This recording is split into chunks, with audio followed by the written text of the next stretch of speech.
Okay, last time we introduced the autonomic nervous system. Remember, the autonomic nervous system is part of the peripheral nervous system.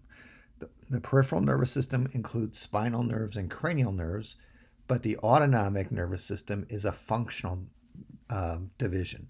And so this is the part of the autonomic system that sends motor impulses to visceral organs that contain smooth muscle and glands. So it's not somatic. And now we're going to talk about the two parts of the autonomic nervous system. That's the sympathetic division and the parasympathetic division. Okay, so the sympathetic division is the fight or flight response. Okay, this prepares the body for dramatic action in response to some sort of physical stress. So it's going to prepare the body to make a strong, vigorous response, diverting muscle or diverting things so that the skeletal muscles can respond well. So the sympathetic division originates from thoracic and lumbar spinal nerves. There is a neuron that leaves those thoracic and lumbar spinal nerves, and then it will synapse in a prominent ganglia. There are chain ganglia all along the spinal nerves, from the thoracic all the way down to, I think, the second lumbar.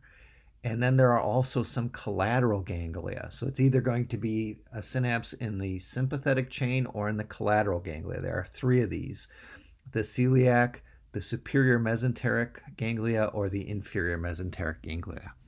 Okay, and so the first neuron that comes from the spinal cord will be myelinated. The second neuron will not.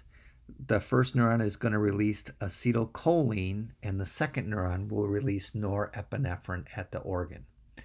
Okay, so these sympathetic chain ganglia, they are going to project out into these ganglia, usually at the same level as the spinal nerve that the thing arises from, although sometimes it can be above or below.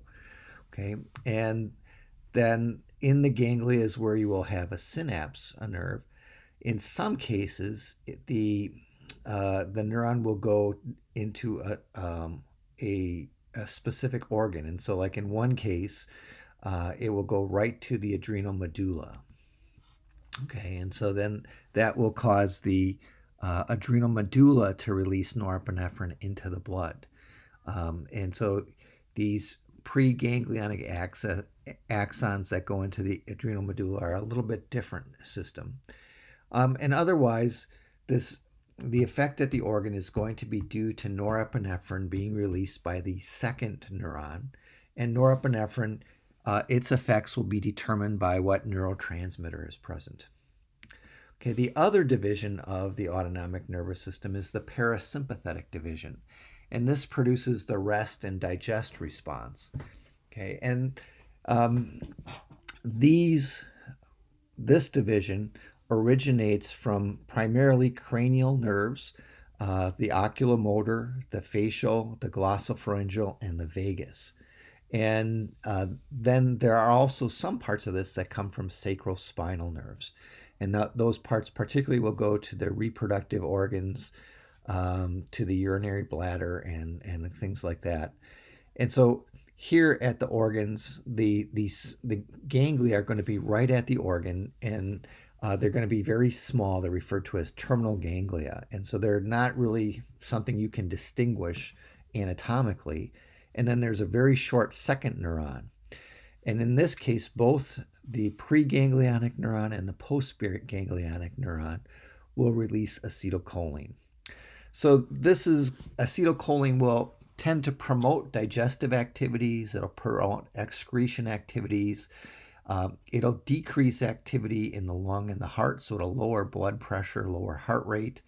I often think of this as the type of response you get after you eat a big meal. Like think Thanksgiving, where you sit and eat a multiple course meal and have a big piece of pie at the end. And then when you go sit on the couch and turn on the TV, you get kind of sleepy and your digestion system really kicks in. Okay, and so that's the parasympathetic rest and digest. Okay, So this is coming out of the cranial nerves primarily, and so you have the preganglionic nerve cell arising in the brainstem, midbrain, pons, and medulla. And then these axons are going to go down through cranial nerves, and then the second axon will wind up starting at a terminal ganglia, which is going to be very generally at the site of the organ itself. There are some parts of this that are going to come from sacral spinal nerves, but for the most part, it's the cranial nerves that give rise to this. So we have the two divisions of the autonomic nervous system, the sympathetic and the parasympathetic. There are differences in where the preganglionic cells arise, where the nerves come out of the central nervous system, where the ganglia are located, the number of postganglionic neurons for each preganglionic neuron, and then the relative length of the neurons. The other really big difference is in the neurotransmitters. Okay, both parasympathetic and sympathetic nerves, the preganglionic nerve releases acetylcholine. And so that's similar in both, but then the postganglionic nerve fiber is different. In parasympathetic, that's going to release acetylcholine as well, okay? But in the sympathetic system, it will release norepinephrine and occasionally epinephrine, okay?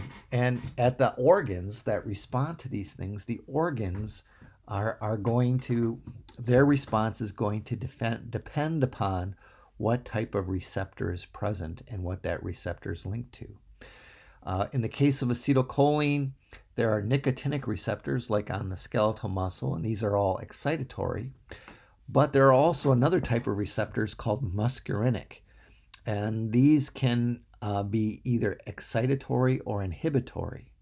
And so acetylcholine's effect depends upon the receptor and what it's linked to. Likewise, with norepinephrine, there's two basic types of receptors, alpha and beta, but several subtypes, and again, it can be excitatory or inhibitory. So at the organs, what you get is most organs are going to get controlled by both parasympathetic and sympathetic. And so here it shows the heart, and at the top, the heart is being controlled by parasympathetic fibers coming from the vagus nerve. Okay, and that's going to release acetylcholine at the site of the heart, right at a terminal ganglia. And so it's a short second neuron that you can see there, and that's going to decrease activity at the heart. On the other hand, in the lower part of the picture, you get a sympathetic innervation coming out of a spinal nerve, a thoracic spinal nerve, and that's going to release norepinephrine at the site. And in that case, that's going to cause the heart rate to increase and the force to increase. Okay, and so these systems allow, by kind of functioning this way, they coordinate activity among a whole series of organs. And so you can kind of shift organs from having this fight or flight response to having a parasympathetic response, or you can get a balance in between them. And so this is a way to control these organs. And this is important in health because it allows the body to shift these functions. But in some cases, the particular stresses that cause sympathetic responses are kind of mismatched to the modern needs that we have. When people are experiencing emotional stress because maybe they're rushed or they have anxiety or interpersonal conflict, really we don't need the skeletal muscles and the blood pressure to be more active and to be prepared for danger. We need to be able to think and to keep our cool and resolve the conflict. But this sympathetic response prepares the body for action that doesn't come. And so that can be somewhat harmful because it causes persistent elevated blood pressure, persistent elevated blood sugar, persistent elevated blood lipids, and these things are associated with diabetes, heart disease, hypertension. And so that triggers that sympathetic response, and that can be counterproductive. And so often this is mediated by the hypothalamus and the limbic system. And so anti-stress type of activities are really important because they can dampen this sympathetic response, this fight or flight response, and allow us to adopt a healthier lifestyle. So there are things that can help you do this, these anti-stress activities. Okay, to summarize, sympathetic nerves arise from thoracic or lumbar spinal nerves. Sympathetic ganglia are large and far from the target organs. They include the chain ganglia and collateral ganglia. Postganglionic fibers of sympathetic nerves typically release norepinephrine. Parasympathetic nerves arise from cranial or sacral spinal nerves. Parasympathetic ganglia are small and close to the organs. They are referred to as terminal ganglia. Postganglionic fibers of parasympathetic nerves typically release acetylcholine, and the receptors determine the response at the organ. Okay, that's all she wrote.